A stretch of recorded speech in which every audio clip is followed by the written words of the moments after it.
ಗರಿಕೆ ಕೊಡ್ತೇವೆ. ಯಾಕೆ ಅಂತ ಯಾರಿಗಾದ್ರೂ ಗೊತ್ತಾ? ಗೊತ್ತಿಲ್ಲ.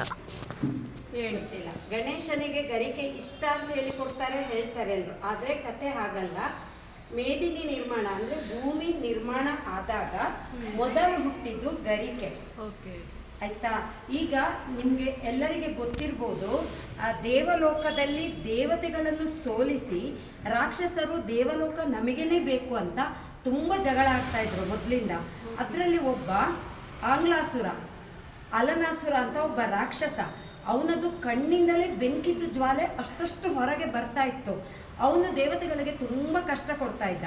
ದೇವತೆಗಳೆಲ್ಲರೂ ನಮಗೆ ಕಷ್ಟ ಬಂದಾಗ ಎಲ್ಲ ಕೈಲಾಸ ಪರ್ವತಕ್ಕೆ ಹೋಗಿ ಶಿವನ ಹತ್ರ ತಮ್ಮ ಬೇಡಿಕೆಯನ್ನು ಇಡ್ತಾ ಇದ್ರು. ನಮಗೆ ತುಂಬ ಕಷ್ಟ ಕೊಡ್ತಾ ಇದ್ದಾರೆ ದಾನವರು, ಅಂದರೆ ರಾಕ್ಷಸರು, ನೀವು ನಮಗೆ ರಕ್ಷಿಸಬೇಕು ಅಂತ ಕೈಲಾಸ ಪರ್ವತಕ್ಕೆ ಹೋಗಿ ಶಿವನನ್ನು ಬೇಡ್ಕೊಳ್ತಾರೆ.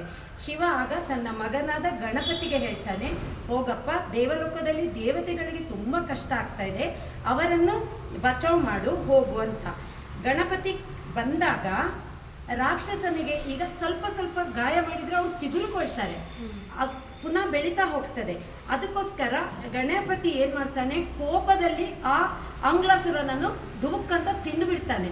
ತಿಂದಾಗ ಅವನ ಕಣ್ಣಲ್ಲಿ ಆಲ್ರೆಡಿ ಬೆಂಕಿಯ ಜ್ವಾಲೆಗಳಿದ್ವ, ಅವನ ಹೊಟ್ಟೆ ತುಂಬ ಬಿಸಿ ಬಿಸಿ ಬಿಸಿ, ಅವನಿಗೆ ತಡ್ಕೊಳಿಕ್ಕಾಗಲ್ಲ, ಅಷ್ಟು ಬಿಸಿ ಆಗ್ತದೆ. ಆವಾಗ ಅವನನ್ನು ತಂಪು ಮಾಡಬೇಕಾದ್ರೆ ಆ ಭೂಮಿಯಲ್ಲಿ ಮೊದಲು ಚಿಗುರೊಡೆದ ಗರಿಕೆಯ ರಸವನ್ನು ಕುಡಿಸಿದ್ರೆ ಅವನ ಹೊಟ್ಟೆ ತಂಪಾಗ್ತದೆ ಅಂತ ಹೇಳಿ ಆ ಗರಿಕೆಯ ರಸವನ್ನು ಅವನಿಗೆ ಕುಡಿಸ್ತಾರೆ. ಆವಾಗ ಗಣೇಶ ತಣ್ಣಗೆ ಆಗ್ತಾನೆ. ಅದಕ್ಕೋಸ್ಕರ ಇವಾಗ ಸಹ ಗಣೇಶನ ತಲೆ ಮೇಲೆ ಗರಿಕೆ ಇಡ್ತಾರೆ. ಇದು ಸೈಂಟಿಫಿಕಲಿ ಆಲ್ಸೋ ಪ್ರೂವ್ಡ್. ಹೇಗೆ ಗೊತ್ತಾ, ನಾವು ಗರಿಕೆಯ ರಸವನ್ನು ಕುಡಿದ್ರೆ ತೃಪ್ತರಾಗ್ತೇವೆ. ಆದರೆ ಗಂಡಸರು ಯಾವತ್ತು ಗರಿಕೆ ರಸ ಕುಡಿಬಾರ್ದು. ಗಂಡಸರು ತೃಪ್ತರಾದ್ರೆ ನಾಳೆ ದುಡಿಲಿಕ್ಕೆ ಹೋಗದೆ ಇವತ್ತಿದ್ದದ್ರಲ್ಲೇ ಇದ್ರು ಅಂತ ಥಿಂಕ್ ಮಾಡ್ತಾರೆ.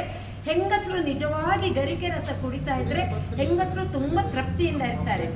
ಉದಾಹರಣೆ ಹೇಳ್ಬೇಕಂದ್ರೆ ಹೆಂಗಸರು ತುಂಬಾ ಏನ್ ಹೇಳುದು, ಆಕಾಂಕ್ಷೆ ಇರ್ತದೆ, ಆಸೆಗಳು ಜಾಸ್ತಿ ಇರ್ತದೆ. ಉದಾಹರಣೆಗೆ ನಾವು ಈ ತಿಂಗಳಲ್ಲಿ 1 ಸಾರಿ ತಗೊಳ್ಳುವ ಅಲ್ಲಿ ಬದಲಿಗೆ 2 ಸಾರಿ ತಕೊಂಡ್ರು ಕೂಡ ಮುಂದೆ 2-3 ತಿಂಗಳು ಸಾರಿ ತಕೊಳ್ಳೋದೇ ಇರೋದು ಬೇಡ ಅಂತ ಯಾವ ಹೆಂಗಸರಿಗೂ ಮನಸ್ಸು ಬರೋದಿಲ್ಲ.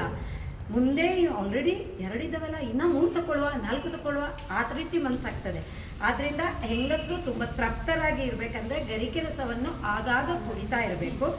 ಗಣೇಶನಿಗೆ ಹಾಗೂ ಗಣೇಶನನ್ನು ತಂಪು ಮಾಡಿದ ಗರಿಕೆಯನ್ನು ಇವತ್ತಿಗೂ ಗಣೇಶನ ತಲೆ ಮೇಲೆ ಇಡ್ತೇವೆ.